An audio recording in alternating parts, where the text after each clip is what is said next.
Mistika, pakiusap. Ipasok mo ang nakikita mo sa puso mo.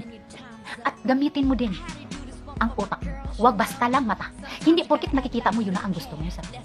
Kung magkuminto naman sana tayo, lagyan natin ng konting naman. Okay? Shout out nga pala ako kay Mistika. No? Okay. Ang unang sabi niya, sa unang part ng video niya, wala daw mga galang o walang paggalang ang mag-ina doon sa pulis. First of all, Madam Mistika, ang pulis ay sumugod sa bahay ng magnanay. Yes, tama ka. I agree. Dahil base sa aking paniniwala at kaalaman na ang pulis ay isang anamang peace and order. Pero, nandun na ako, ang pulis bilang isang, ginagawa nila ang kanilang tungkulin bilang isang peace and order. Eh, anong ginagawa niya? Sumugod siya sa bahay ng magnanay, may dalang baril, kasama ang kanyang minor de edad, at gustong damputin o arestuhin ang anak ni nanay. Saan mo makikita ang peace and order na sinasabi mo, Mistika? May peace and order ba na pagdating mo sa bahay, hahawakan mo kaagad ang short noon sa tao na gusto mong patahanin o gusto mong amuhin? Hindi yan ang peace and order. Hindi. Ang peace and order na dapat is-deserve na kahit sino mang tao, mapulis ka man kay hindi, yan ay pakikipag-usap ng tama at mahinaon doon sa taong gusto mong patahanin. Okay? Ayan o. Ito.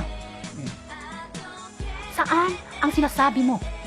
Kung sinasabi mo na hindi ginagalang ang pulis na iyon kaya nakapagsigaw o sumisigaw ang anak na ang tatay niya ay isang pulis, dapat galangin. Mali, Mistika. Dahil unang-una pa lang, wala sila sa teritoryo nila. Sa tingin mo ba, mangyayari iyon sa anak nung pulis o masigawan siya ng nanay noong napatay at na siya ring namatay kung hindi sila sumusugod doon?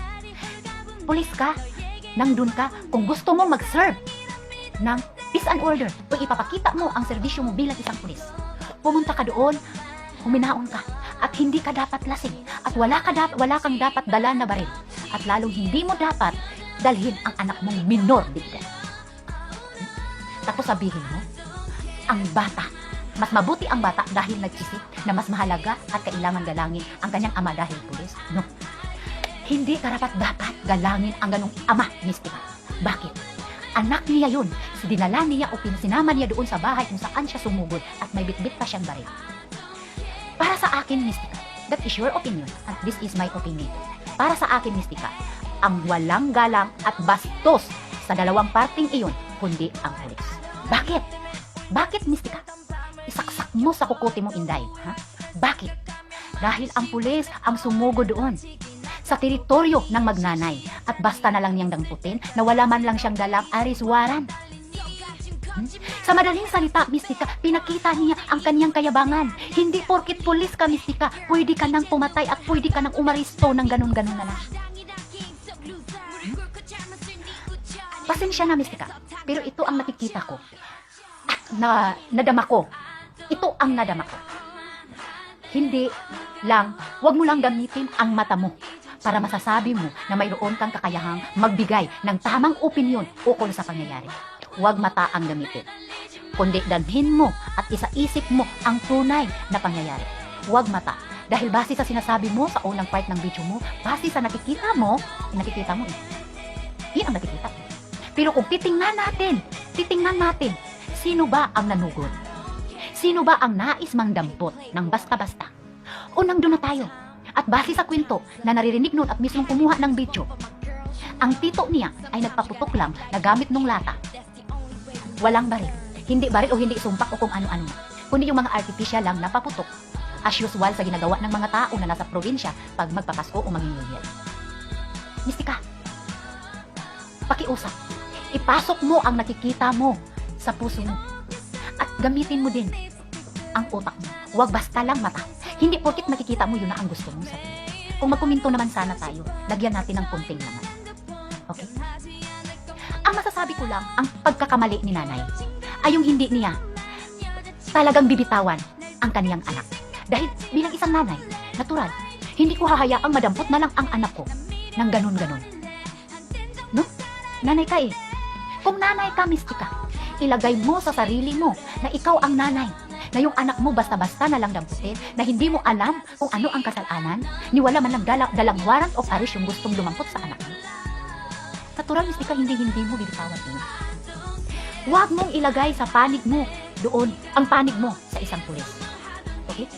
Huwag niyong ilagay ang sarili niyo o ang panig mo doon sa isang pulis. Dahil kahit saang anggulo, unang punto pa lang, pulis ang nanugod. Ang pulis ang sumugod na hindi taga-roon.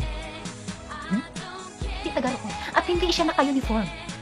Para sabihin niya na ganun dadamputin kita. Kung siguro, masasabi ko, may karapatan niyang bitbitin doon ang tao. Kung nakita niyang aktwal na lumabag ng batas, kahit wala siyang dalang warrant of arrest, dahil pulis siya, at kahit hindi siya naka-uniform, basta nakita niyang aktwal ang pangyayari sa krimen o sa ginagawa noong tao, pwede niyang dadamputin. Pwede niyang dadamputin. No? Pero wala eh. Ito, pakinggan natin ang susunod na sinasabi ni Mr.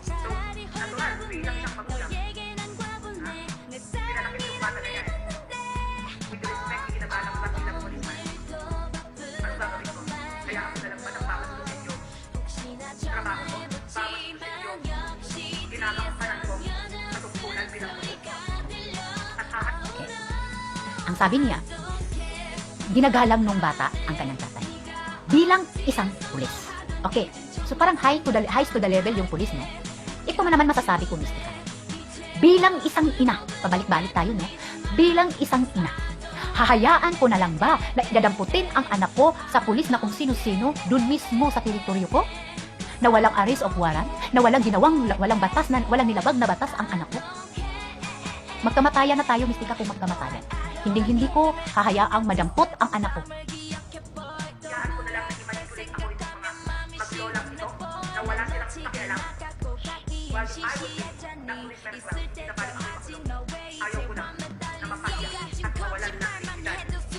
Okay. Mas di bali daw siyang makulong. Di bali ako na lang ang makulong. So, okay lang ba na magpakulong ka? Okay lang ba na pumatay ka ng dalawa o kumitil ka ng dalawang buhay? Nang dahil lang. Sa okay lang sa'yo ang makulong ka. Ako hindi. Hindi. Ako, mas gustuhin kong makulong, at least sinasabi ko ang totoo. At least inihayag ko ang tama. At least sinasabi ko at pinagsigawan ko sa buong mundo na tama ako. Tama ako. Dahil nakikita natin, hindi magandang opinyon ang sabihin mo na okay lang makulong ka. Kumitil ka lang ng dalawang buhay. Ganun na ba kadali ang pumatay? Ha? My God naman, Mystica. Bilang police na nag-maintain ng peace and order. So pamamagitan ng ginawa niya, kung yun na lang ang way para matahimik, mapatahimik ito maglola, then he did his thing.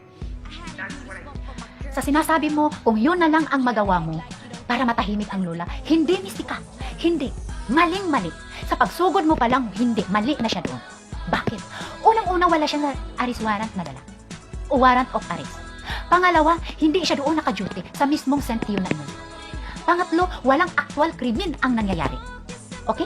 Walang actual na krimen ang pangyayari para sumugod ka doon at sabihin mo, dadamputin mo o dadalhin mo sa barangay o sa police station.